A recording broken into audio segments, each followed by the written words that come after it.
Hi everyone, I'm Rakesh Theatre and welcome to Theatre Essence.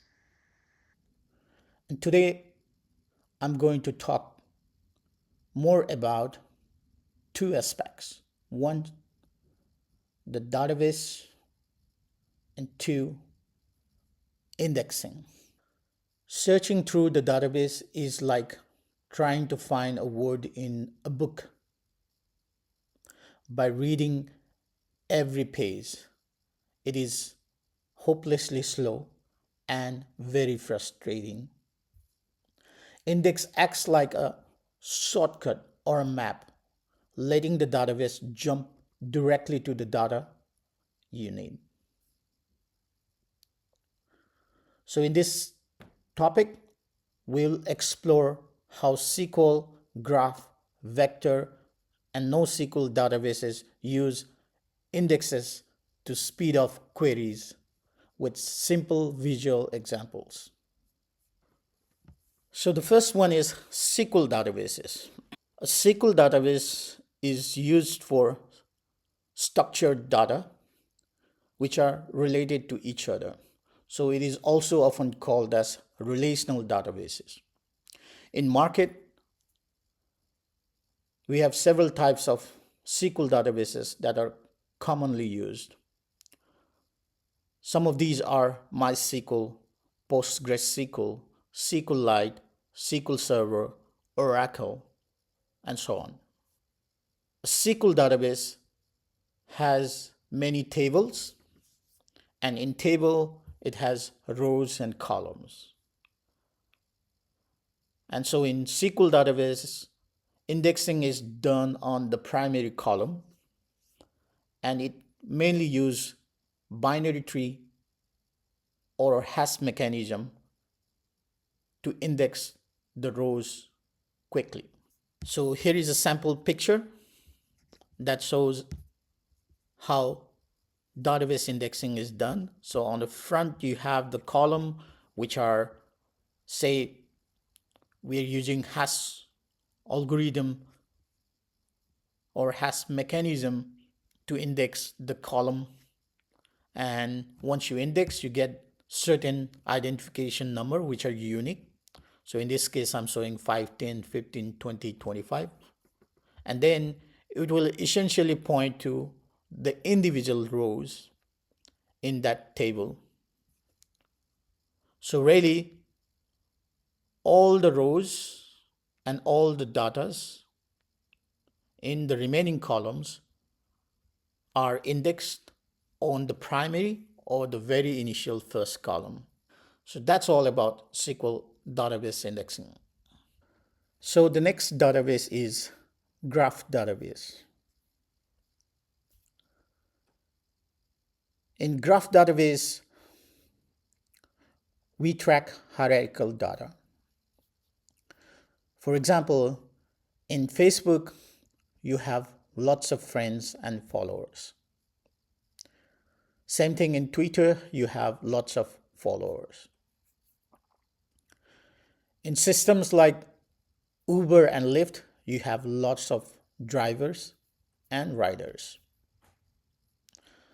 So the graph database is mainly used to find human relations. In terms of Facebook, it is the followers, and in terms of Uber, it is the driver and the rider relations. For faster lookup, the two of the most common techniques in graph database indexing is geohashing and quad trees. In terms of geohashing, if you have a crowded place and you want to divide for faster search, so you break down the crowded space into several blocks. In case of Uber and Lyft, you need to find drivers who are available in certain location or closer to certain location, and you need to find fast. At the same time, you also need to update the location of drivers very fast, maybe every 5 seconds, every 10 seconds, or every 1 minute, you need to update the location of driver, right? So handling these huge amount of data and searching this huge amount of data gets tricky without indexing.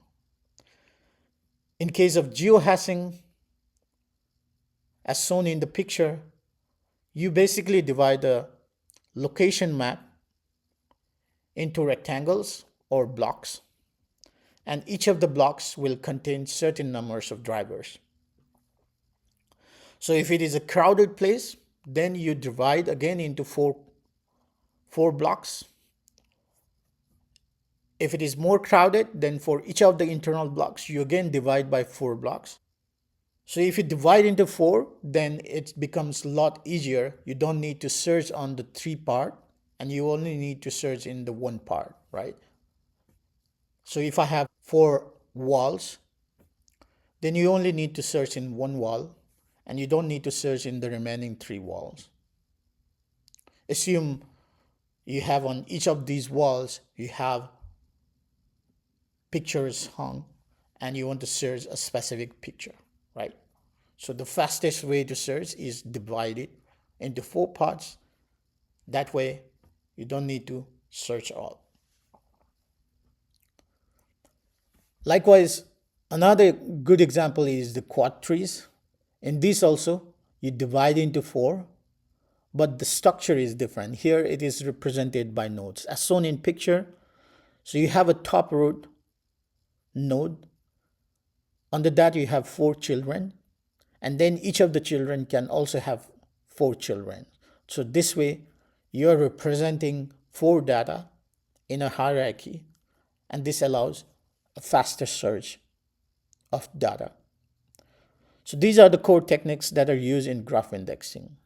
The popular graph databases are Neo4j, Amazon Neptune, TigerGraph, OrangeDB, ArangoDB.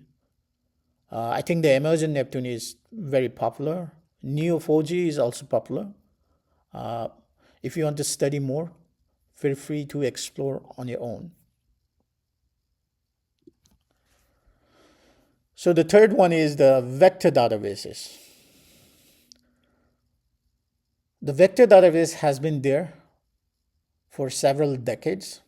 However, it has been more popular with the introduction of ChatGPT and large language models. So the vector databases is widely used in most of the large language models. Although you can still use large language model without vector database, but when you have a huge and enormous amount of data, then we do need vector database. And the idea behind vector database is that you group the related or similar things together so that you don't have to search in everything. Same way, the same analogy that I used earlier. Consider you have 4 walls. Each of the wall considered as the dimension of the vector database. So this way, 4 walls, each wall it has own feature. Now really, if you have to search the cat, then you just need to search in the wall where it has the cat. And once you find that, you can discard all other walls. So this way, indexing helps you to search faster. In terms of vector databases, it's a multi-dimensional database where you have so many dimensions, like thousands of dimensions. And each of the dimensions represents a feature. And these features are internally mapped to a specific number. So as shown in the picture, let's understand you are giving a query or a text or image to search in the vector database. Then that query, text or image is broken down and tokenized. Then these tokenized things are again represented as the embedding models or the embedded vectors.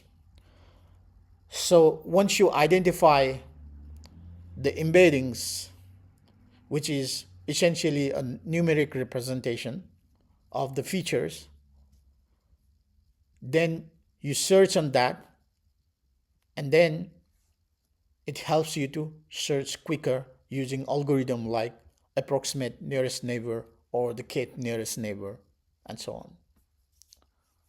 Again, the idea here is if you give an image cat, then it tries to extract the feature of that cat image. Maybe extract the boundary, extract the eye, extract the nose, extract the overall face, extract the posture. So all of these are eventually converted to a list of numbers. And so searching in numbers is faster. So that's the gist about the vector database. The next one is the NoSQL database. As all the tech industry and infrastructures are migrating to cloud heavy, the cloud infrastructure has been very popular. And with these cloud infrastructure, the NoSQL databases are also very popular. Some of the commonly used NoSQL databases are DynamoDB from Amazon, CosmosDB from Microsoft, Cassandra from Apache, MongoDB, and so on.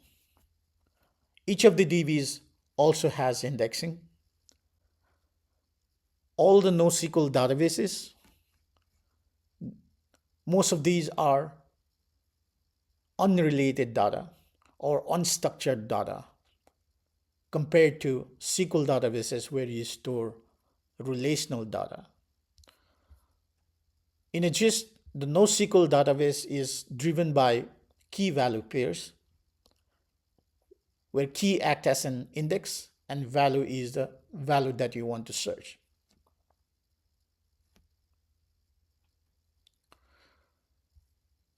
So let's consider the DynamoDB.